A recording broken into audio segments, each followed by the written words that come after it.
Congressman LaTourette, thanks for joining us again this week. Yep.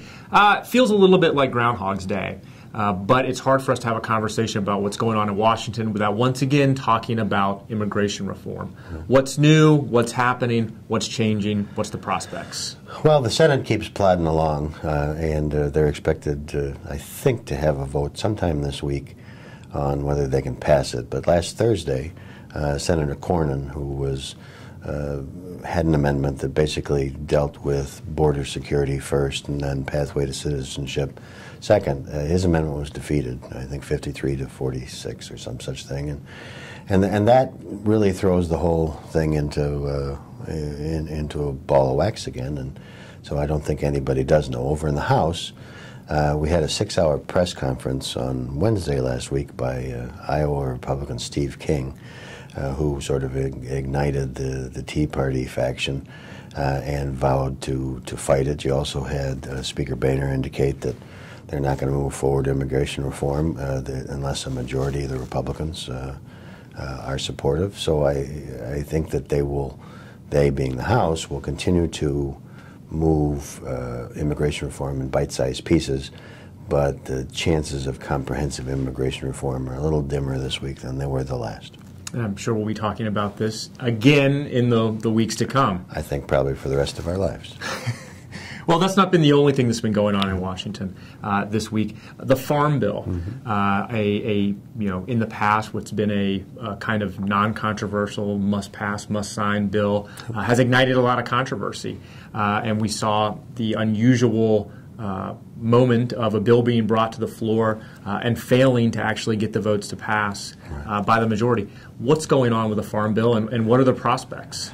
Well, I think it's too early to say, but again, last Thursday the House defeated the Farm Bill in the final vote, and the dynamic is still the same. And so with the Farm Bill, you have what's called the SNAP program, which used to be called food stamps, and now it's called the SNAP program.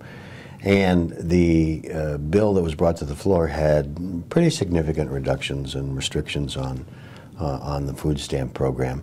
But Republicans continued to offer amendments that would reduce it further. And so what you got is a bill on the final vote that Democrats, by and large, weren't going to be supportive of, except for maybe 20-some that are in farm states, because they thought the cuts to the SNAP program were too severe.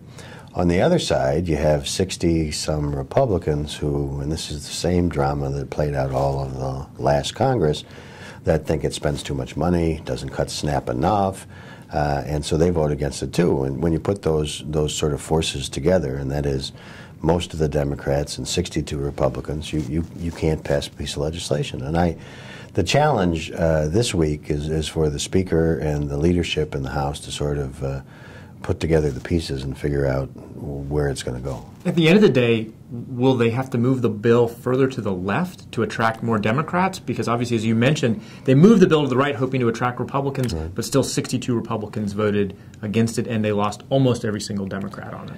Yeah, but that then is where the Speaker finds his problem, because there was outrage this week on immigration when he suggested on one of the Sunday shows that he would move an immigration bill, or it was important to get it done. And there was blowback in the Republican conference where they said, no, you have to make sure we adhere to the Hastert rule, which is the majority of the majority has to be on board. And so if he begins to move the Farm Bill to the left, you're not going to have a majority of the Republican members of Congress being supportive, and that 62 will grow to a bigger number. Well, I imagine we're going to be talking about the Farm Bill again in the coming weeks. Something that we haven't talked about that seemed a little bit to come out of the blue this past week was climate change. Yep. And the President brought that up. What's going on, and is this real? Yeah, it is real. And if you remember the President's second inaugural address, he highlighted a number of things that he wanted to focus on in his second term, and climate change was one of them.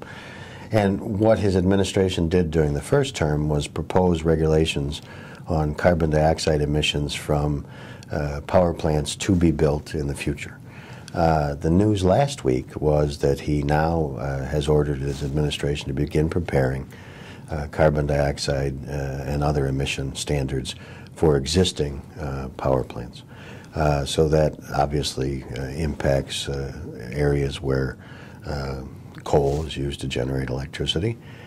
In Ohio, I think about 85% of the electricity is coal generated. And it's going to cause a big, it's going to be a rumble. And you're going to see the electric utilities basically indicate that it's going to cause the shuttering of a number of existing plants, and thereby everybody's electricity rate's going to go up. You're going to see, environmental groups say, well, but this is the price we have to pay for clean air and clean water. And this is, if he actually rolls out these proposed regulations, this is going to be a battle royale. Do you think that this is a battle that House and Senate Republicans are looking forward to? Do you think this is a one that they believe is a political winner for them? Well, it's a winner in that if you can link it to everybody's bill going up, electric bill going up, and if you can link it to jobs and the fact that the jobs will be lost if you shutter these plants, it has the potential, but it's a tricky one because if you, even though the environment, when people are asked what's the most important issue to you in the country, the environment never scores high. But if you then double back and say, how do you feel about clean air and how do you feel about clean water? It's very hard to be against clean air and clean water. Right. And so it's a tricky balance that's going to have to be waged. But what the parties will do, rather than, and this is one of the sad things about Washington, rather than trying to figure out that sweet spot in the middle where you can have clean air and clean water, but you also don't cripple business and jobs and the economy, they'll stake out their positions and sort of begin to message to their bases, and that's why I think it's going to be a rather bloody fight that's going to go on through next year's election. Well, I'm sure we'll be talking about that again, Sure. especially as we get closer to the midterms. You bet. Congressman Lotz, thanks again for joining us. Good to see you.